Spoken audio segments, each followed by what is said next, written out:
Assalamualaikum warahmatullahi wabarakatuh.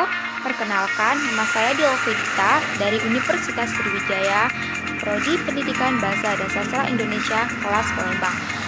Dalam memenuhi tugas akhir mata kuliah berbicara efektif, saya akan menyajikan sebuah tabel dan grafik. Topik yang saya ambil tentang makanan cepat saji dan makanan olahan sendiri. Simak video berikut.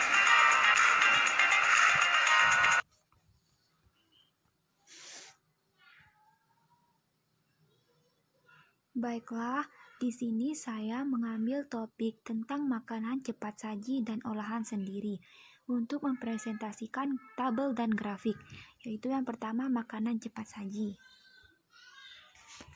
Makanan cepat saji adalah makanan yang disiapkan dengan cepat. Biasanya makanan cepat saji dijual di sebuah restoran atau toko dengan persiapan berkualitas rendah dan pelayanannya kepada pelanggan dalam bentuk paket atau dibawa pergi.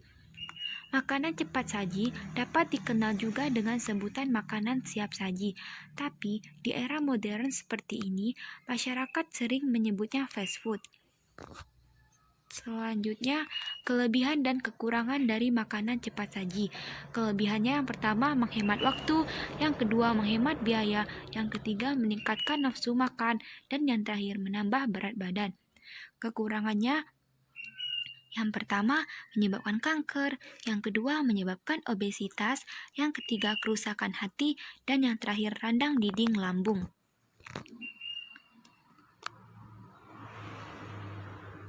Untuk contoh makanan cepat saji di sini ada sushi, pizza, stik kentang, corn dog, dan lain-lain.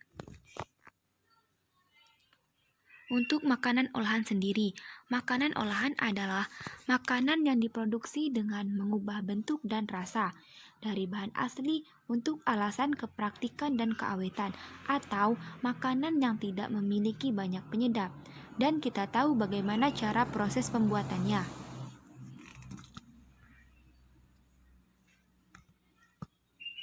Selanjutnya, kelebihan dan kekurangan makanan olahan sendiri. Kelebihannya lebih murah, sehat, bumbu alami, dan yang terakhir lebih bersih. Kekurangannya yang pertama, ribet, sibuk, membutuhkan banyak waktu, dan yang terakhir membosankan. Contoh makanan olahan sendiri. Di sini saya mengambil contoh ada pecel, pempek, salad jelly, dan masakan rumahan. Untuk tabel, saya mengambil dari hasil data kuesioner yang saya buat, yaitu jenis kelamin dan usia yang pertama dan kedua, tabel makanan cepat saji, dan yang ketiga makanan olahan sendiri. Nah, untuk usia laki-laki 13-16 tahun, satu orang memilih makanan cepat saji. Untuk makanan olahan sendiri 2 orang. Laki-laki usia 17-20 tahun, untuk makanan cepat saji 4 orang, makanan olahan sendiri 9 orang. Untuk perempuan usia 13-16 tahun, makanan cepat saji tidak ada. Untuk makanan olahan sendiri 6 orang. Untuk perempuan usia 17-20 tahun, makanan cepat saji 7 orang, makanan olahan sendiri 11 orang. Nah, totalnya 40 orang dari hasil analisis yang saya kaji. Selanjutnya, tabel makanan cepat saji. Grafik makanan cepat saji. Nah, untuk simbol berwarna kuning makanan cepat saji, untuk simbol berwarna merah makanan olahan sendiri. Nah, di sini terdapat grafiknya. Yang pertama, laki-laki umur 13-16 tahun berwarna kuning untuk makanan cepat saji 1 orang. Untuk makanan olahan sendiri 2 orang. Untuk usia laki-laki yang 17-20 tahun, makanan cepat saji 4 orang. Makanan olahan sendiri 9 orang. Untuk perempuan umur 13-16 tahun tidak ada makanan cepat saji. Untuk makanan olahan sendiri 6 orang. Yang terakhir perempuan umur 17-20 tahun. Makanan cepat saji 7 orang, makanan olahan sendiri 11 orang.